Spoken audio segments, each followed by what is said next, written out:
Remakes are an interesting topic to talk about in the gaming community. On one hand, they're an amazing opportunity to bring an old game to the modern era, all while fixing some flaws the original had, or add unused or new content that enhances the experience. Some great examples being the Crash Insane trilogy, Ocarina of Time 3D, and last year's Super Mario RPG remake. However, on the other hand, there's a risk that the finished product ends up inferior to the original, adds overpowered mechanics that break the balance, or in some cases, are fundamentally different games. So when one of my favorite games of all time, Paper Mario: The Thousand-Year Door, had its remake announced, I was incredibly excited for it, and it quickly became my most anticipated game of the year.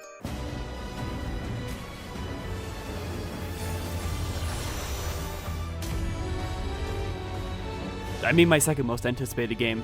Now, I was looking forward to this game not only because getting a physical copy of practically any Gamecube game for a reasonable price is nearly impossible, but also be a great opportunity for the Paper Mario series to return to what made it so beloved to begin with. However, as the release date approached closer, I started to get worried that certain aspects would end up being worse. But of course, these kinds of fears can only be proven true or false by playing the game for myself. So let's go and take a look at Paper Mario and the Thousand-Year Door, or as I like to call it, everyone wants to bang Mario! The best place to start a comparison would have to be the presentation, since that's an aspect that practically everyone can get a reasonable opinion on before the game releases, and I am totally not writing this part of the script before the game comes out. The remake's art style is an incredible step up from the original in so many ways. It combines the original trilogy's creative locales with the art and craft aesthetic of the modern trilogy, and combining these aspects is exactly what I personally want from the series. Sometimes the lighting can be a bit off and make it hard to see in certain areas, but the trade-off is well worth it. Not to mention it could be fixed by increasing the brightness in the settings. Moving on from the world to the ones who inhabit it, the characters, both old and new to this game, have never looked better. Not only do they have more expressions, but they're actual models and not just a glorified collection of sprites, as they have a little bit of depth to their models, and it's even colored white on the edges, enhancing the idea that these characters are made of paper. And apologies for this random tangent, but I find this a way better method to emulate the look of paper rather than the dumb white outline that Color Splash and Origami King used, which I always found to be a pointless and redundant design choice. People like to say that the outline makes the characters look like they were cut from an actual piece of paper, like this one old ad for the first game, but I've literally never seen someone cut a curve as smoothly as this.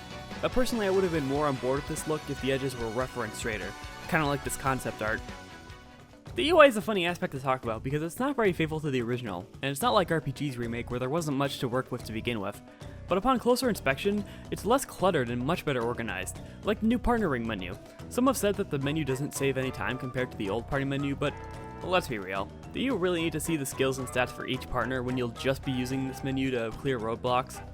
The partnering menu just lets you focus on choosing the part you need at that moment, swap out the one you want to see dialogue for, and in my opinion, is very fun to mess around with. The badge menu is a clear example of the remake improving the UI. It keeps the classic dots to show how much BP you have, but it also clearly displays what your max BP is and how much you can use, and opens a new window when you check your equipped badges. And this applies to the rest of the UI elements. But before I move on to that, I want to bring attention to the badge that I went with for this playthrough, since I'm not entirely sure where this would fit better in my script. I wanted to try out a full-on partner badge strategy, and oh my god, the devastation they can do with just a few power pluses is insane. And this strategy is also a fun way to find out that Vivian isn't actually the strongest partner. Like, without badges, she's extremely powerful, but she falls off hard with badges compared to the likes of Goombella, Koops, and Yoshi. Anyway, back to some cool UI stuff. Some parts I want to highlight is that the mail is given its own tab in the year menu and pops a new UI element when you receive new mail. The party tab has all the partners occupied at the top of the menu, Chapter 3's battle requirements are permanently displayed and light up when you complete them, and my personal favorite, Title not only looks nicer and consistently shows the stats, but with Title Check, you can review info without wasting your partner's turn to tile the enemy again. And as an aside, this kinda makes Goombella look like a Persona navigator. The script is probably the most important thing to talk about. Outside of it being part of the video making progress that easily takes the longest time for me to get through, but because in the Gamecube version, the Western script had some major changes to it. Like how when you enter the underground ruins for the first time, these Goombas will hit on Goombella, while in the remake they're just upset with you entering their territory. Now, for some reason, localization changes for the original include some characters' genders being changed around. A great example being the first boss, Hooktail, who's intended to be a female but randomly gets referred to as a male for no apparent reason. Of course, changes to the script end up causing some controversial discourse, and I've sidestepped this topic long enough. I'm referring to Vivian, whose description across regions ranges from a man who pretends to be a woman to a trans woman. Now, it seems like for the remake script, they've taken a cue from the Italian script and confirmed that she is indeed a trans woman. Now, me personally, I find this awesome and great representation, and if you have a problem with this, I'll politely ask you to get the fuck away from my channel because I don't want your bigoted ass sticking around here. Happy Pride Month. But aside from those examples, I didn't notice anything different about the script, which is good. This game's story and world is incredibly unique. I mean, how many Mario games can you say takes place in a rundown port town home to criminals and a gallus in the center? How many can say they open with Mario getting mugged in the first 10 minutes? How many can have a legit mafia run by piantas? How many can have a character that will tell random strangers that he's lost his hopes and dreams? How many can show a depressed sailor coming to terms with the fact that his rejection to continue sailing goes against what his dead wife wanted for him all along? The changes to the gameplay aren't very drastic, but that's fine since there wasn't much inherently wrong with it in the first place. But there's a lot of changes that improve the experience. The max inventory is now 15 instead of 10, which while improving the inventory management early on, does make the strange stack less useful since it now gives 5 extra slots instead of 10. But that shit is halfway through the Pit of 100 Trials, so I'm glad it's not nearly as important in the remake. One of the changes I wasn't quite on board with at first was that in order to search bushes, you're forced to use the hammer. It seemed like such a random and pointless change, until I noticed that since all hammers now reveal star piece panels, this change actually encourages you to search bushes even more to reveal those panels, so you can continue to not use Miss Mouse. There's some new NPCs placed throughout the world. Merchants have been added to Boggly Woods and the end of Pirate's Grotto, while a brand new character can be spotted in almost every major area, the Battle Master, who not only has a bunch of optional tutorials, but allows you to practice any action command you have access to, an insanely helpful service to the player. The badge shop now has a box that contains the rest of the badges they have in stock, so you won't have to leave Rogueport and come back just for a chance to see different badges. And my personal favorite change, beating up everyone with hammers just to see them react to it. And if you think that doesn't apply to this group of changes because it has no gameplay purpose, well guess what? Remember what I said about every hammer revealing star piece panels? See? Assaulting everyone in sight has a legitimate gameplay advantage. No one is safe from the wrath of my blunt force weapon of destruction. Not criminals, not innocent civilians, not transphobes, and not the surprising amount of elderly people. Not even my partners are safe. Especially the old ones. Now, while I just said there wasn't much wrong with the gameplay of the original, there is one aspect of the game that's universally agreed to be the worst aspect. The backtracking, and how it affects the game's pacing. Luckily, the remake does an amazing job at improving the pacing. You can interact with the doors in Chapter 3 to skip waiting for a match. On Heel Hall Key, there's a button that drops a spring that lets you skip this tedious platforming challenge where you have to go back to help Bobbery, find the dungeon entrance, and look for Francesca's ring. Although, the chapter where the pacing was improved on the most has to be Chapter 7. In the original, you're tasked with visiting every major location in a wild goose chase to find General White. There's a warp system, but it only has shortcuts to 4 locations, and they always have you awkwardly leave that warp area to enter a location far away from it, and then immediately come back, before once again being forced to go to another location not included in the warp system, easily making this the low point of the entire game. However, in the remake, you just go into the new warp room, which not only includes pipes to all 7 major areas, but also a shortcut to Rogueport, so you only have to spend like 5 seconds traveling between the major areas. And when you return to Far Outpost to wake General White up, he visibly creases to show that yes, you are indeed doing the right thing, since it didn't really look like you were doing anything to him in the original. Chapter 7 might be the most improved in terms of its backtracking, but the most infamous chapter when it comes to that is easily Chapter 4, requiring you to travel between Twilight Town and Creepy Steeple 5 times, which was made worse by the cramped pathways and annoying enemies halfway through the Twilight Trail. So how does the remake take this tedious part of the game and improve it? So here I am in Remake Twilight Town after Dupless stole Mario's identity, and this is a complete slap in the face. Not only is Twilight Town not the dark and creepy locale it used to be, but now Mario is some blonde teenager with anime hair. It's almost like I'm playing Kingdom Hearts 2 instead of Paper Mario, because that's exactly what I'm doing. Gotcha. So, you still need to backtrack twice in this chapter, but I'm actually fine with that since the first instance is meant for you to figure out what the hell's going on. And the second one is so you can give Vivian a try in combat, considering the enemies in Creepy Steeple that you'll most likely be fighting are immune to fire damage. But after you learn Dupless's name and collect the letter P, you unlock a shortcut at Twilight Town, cutting out the 2 most unnecessary treks through the Twilight Trail. But there's more about Chapter 4 that's improved. For starters, you're only required to guess Dupless's name once. Every other time you're given the option to run away without fighting him. Secondly, if you happen to have the W emblem equipped, after defeating Dupless for the first time, not only will the imposter have the Wario colors on, but they will stay on even if you unequip the badge, adding to the chapter's main twist. Hell, even the dialogue describing him will be changed to match his appearance. These changes improve the chapter so much that it goes from a D tier chapter to easily a high B. Now, before I move on to some parts I'm less than positive on, let's move on to some smaller neat additions and quality of life changes in a lightning round. The Roadport Noose has an animation if you jump at it. Guarding and Super Guarding have a short animation chunk when the effect is active. Item boxes no longer launch items halfway across the map. Star points travel across the screen at the end of battles. Mario's house has a photo of the partners from 64, and after beating the game, a photo of this set of partners gets added next to it. If you pick up an item while you have a full inventory, you can use an item instead of tossing it. Mario will now wear the champion's belt after beating Block Croc. Pipes have a more convenient method to enter. Certain sequences can now be skipped. Defeating bosses is more dramatic thanks to the slow-mo effect. Fog now has the chance to only affect one side of the arena. The first attack badge no longer requires any BP to use. And one of my favorites of this bunch, Mario will ride the Yoshi into battle if he's riding him as the battle is initiated. Whew! Alright, that's enough positivity for now. Let's talk about something that kinda bothers me. The new music. Now don't get me wrong, it doesn't sound bad, not in the slightest. But with the direction they went with for this soundtrack, there are many examples of tracks that have a completely different vibe. The best example being Glitzville and the Glitz Pit. Now for some reason, both these tracks are dominated by a bamboo flute.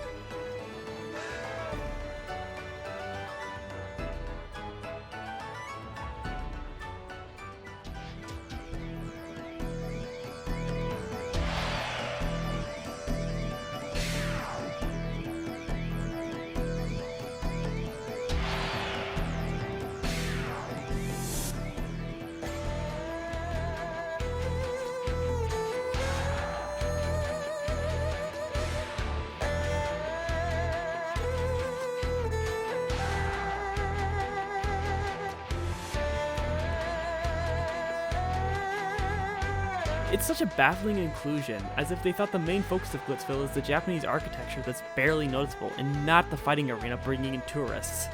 Another great example is the Excess Express Day and Night themes.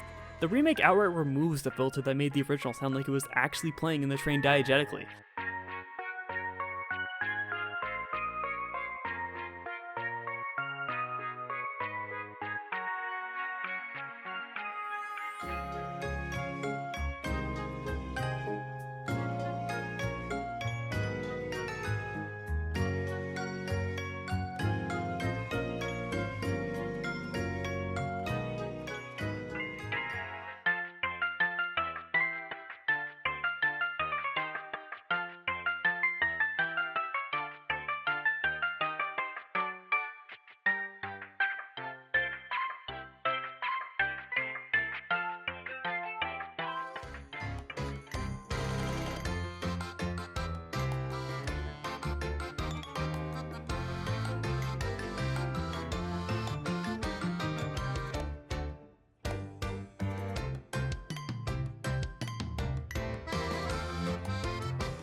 Not to mention, for the day version, it sounds just a little too similar to Partially Hide's theme. And then there are songs that are straight up worse. Puny's On the Move sounds so much worse in the remake. The main instrument they used in the remix is so goddamn annoying that it ended up being the low point for me personally, despite the improvements to the Puny's AI.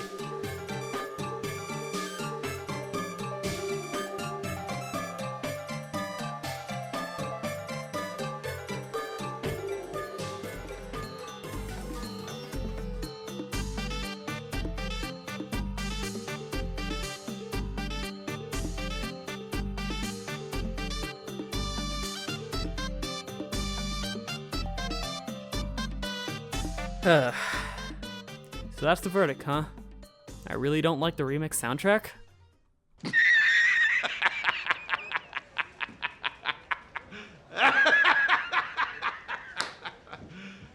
You serious? I never said I didn't like it. In fact, I said it doesn't sound bad a few seconds ago. Sure, there's a few I feel are inferior to the original, but most of the time, the worst these new tracks can be is equal to the original. What the new tracks lose with the instrumentation, they easily make up for with the added complexity to these tracks. The best example has to go to one of my favorite tracks in the Gamecube version, Chapter 6's boss theme.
While the remake doesn't quite hit the intensity of the original, an added segment helps prevent the song from getting too repetitive.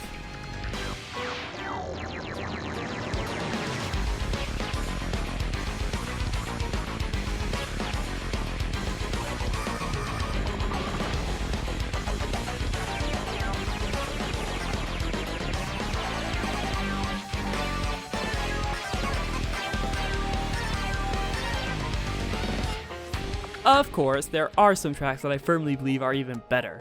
Unlike their day and night versions, the evening version of Excess Express is such an improvement in the remake.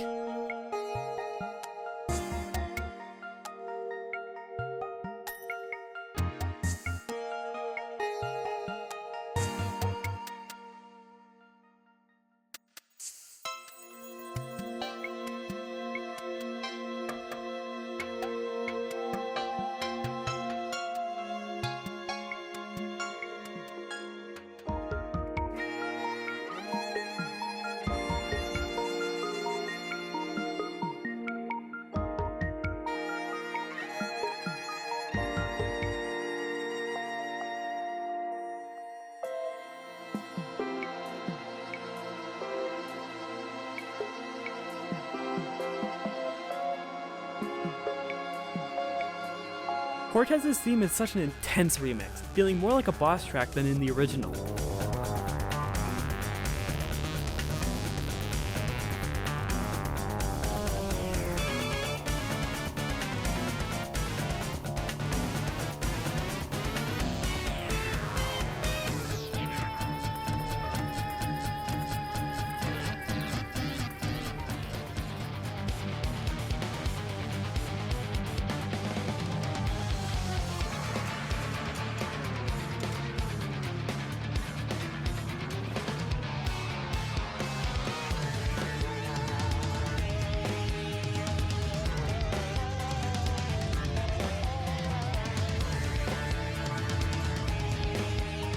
I don't think I can ever go back to the original version of Rogue Part's Underground theme, especially with the bottom section having a leitmotif of the opening theme.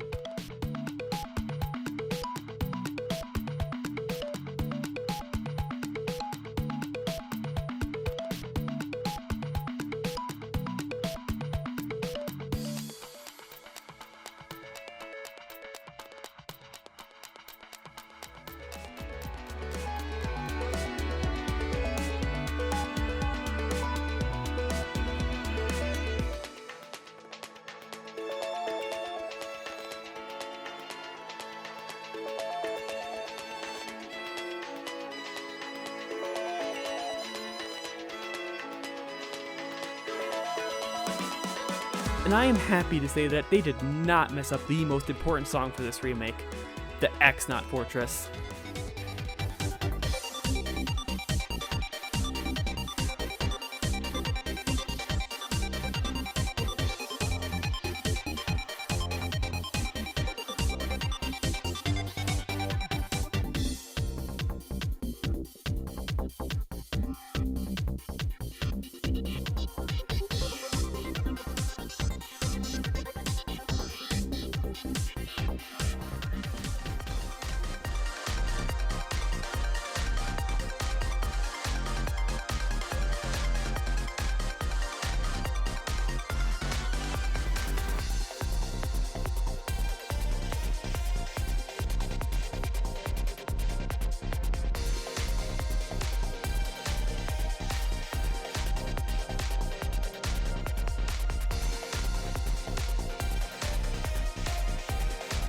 There's even a hint of dynamic sound integrated in the songs. Entering the shops in Rogue Part changes the theme to sound like a Zelda shop theme. Certain dungeon themes get instruments added to them as you progress through them. And all battle themes have an alternate, more subdued version of them if you take an elongated time on your own turn. And speaking of battle themes, each chapter now has its own dedicated battle theme, and while not every version is a bop, like Chapter 4's generic, spooky battle theme,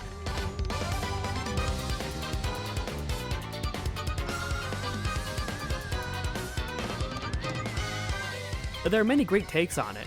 Some of my favorites include Chapter 3's hype-inducing banger.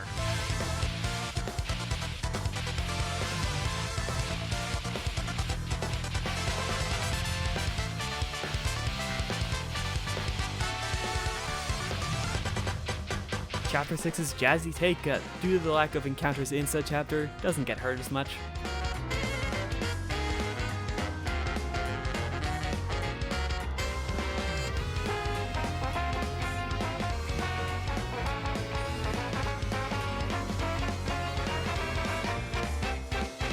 And the Moon's techno-style version that pairs beautifully with the X-Naut Fortress theme.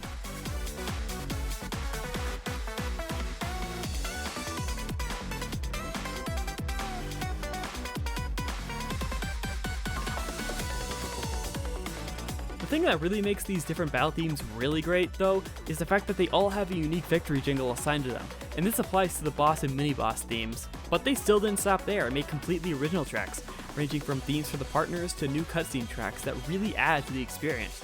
And if that wasn't enough to convince you to give the new soundtrack a shot, the Nostalgic Sounds badge, purchasable as soon as the badge shop opens, changes all the music to their GameCube counterparts, so you can experience the soundtrack the way you remember it. However, it will not replace the new original tracks with the track that would have played in the original, which, aside from the fact that the new tracks clash harshly with the GameCube tracks, it kinda defeats the purpose of having the ability to swap soundtracks. Yeah, but hey, I'd rather not end this music discussion off on a bad note, so let's use this opportunity to transition into talking about how the finale was improved.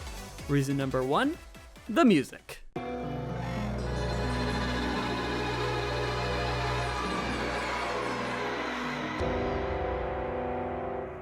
The Palace of Shadows theme sounds so incredibly sinister, and it has a much bigger impact, so much so that this section doesn't actually have a battle theme. It just plays the sound effect and lets the song continue, and I love that. I fucking love RPG themes that don't get interrupted by the standard battle theme! The aesthetic of this place fits the remix as well. Sure, it doesn't really use the paper look as well as the rest of the game, but that's okay, because it really shouldn't. If they went all in for this location, it would distract from how one should feel at this point in the game. The new lighting helps with traversing through the maze, making it more convenient since you don't necessarily need to see the torch's flames to know where you need to go. You just need to see the light it emits. The chain chomp statues have visible cracks, so it's more clear that you need to blow them up with bobbery. Gloomtail has his own remix to set him apart from his sister, and the same applies to Bonetail if you're curious.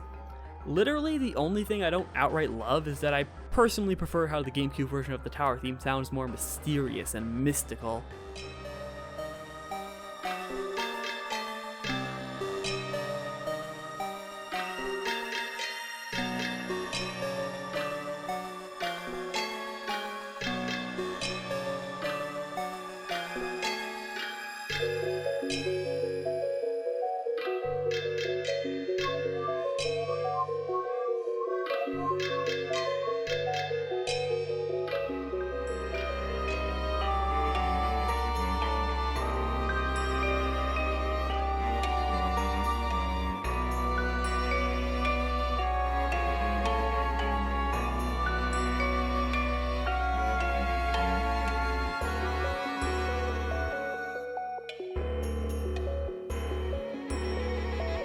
And then there's the final boss, the Shadow Queen.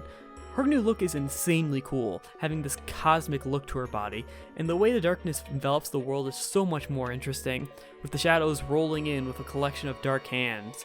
And this new animation after she possesses Peach, where we see her silhouette stand up before morphing into the Shadow Queen, is really cool. And that boss theme is one of the best remixes in the whole game.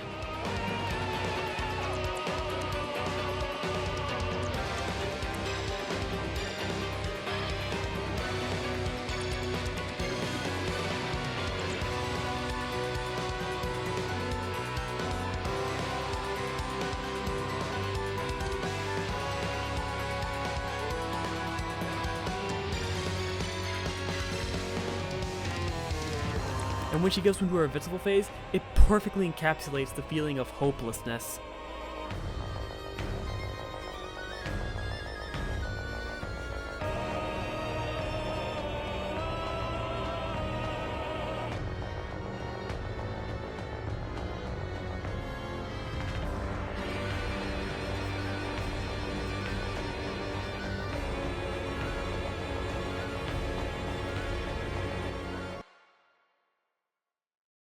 And then, it plays.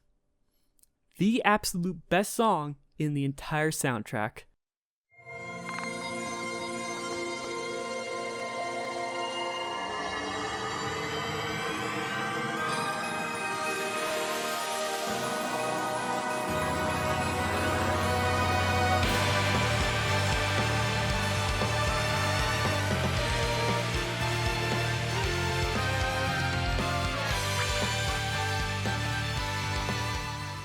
I'm not entirely sure if I have the words to express just how I felt when this remix played, but I'll try.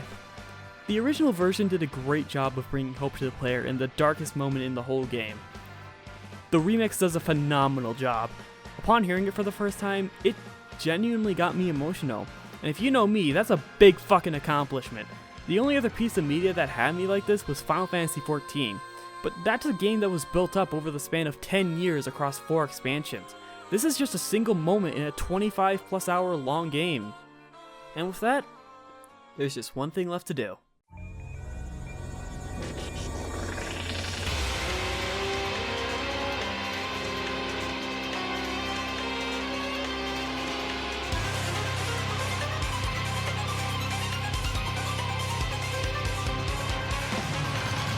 The final fight against the Shadow Queen is still the same as it was in the original. She's still a tough final challenge from her devastating attacks to her enormous health pool, and, much like everything else from this part of the game, the remix music is incredible!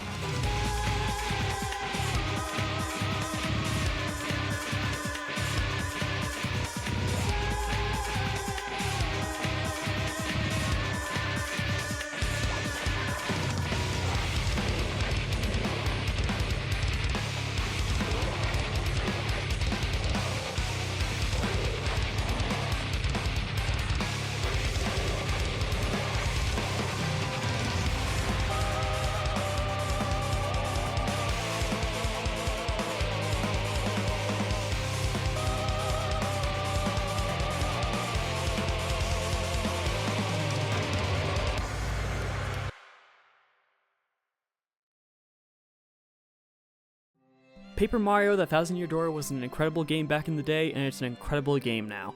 Outside of a few tiny problems that ultimately don't mean much in the grand scheme of things, this remake is undeniably the definitive version of the game. It looks better, plays better, and in some moments, sounds better. The original will always have a special place in my heart, but there is no way I'll return to that version in the future. In fact, if the sound test is anything to go by, the remake added some extra bosses in Glitzville in the Pit of 100 Trials. I haven't seen them yet, mainly because A, I already did one run of the pit and don't want to redo it, B, I don't want to spoil any more than I already did, and C, I really don't want more footage to skim through while editing, so let's just roll off the end card. Hold up! Before I finish this video off, I've been notified of a problem with this remake that completely ruins the entire experience. The remake runs in 30 frames per second, while the original runs at 60. You see, this is a problem because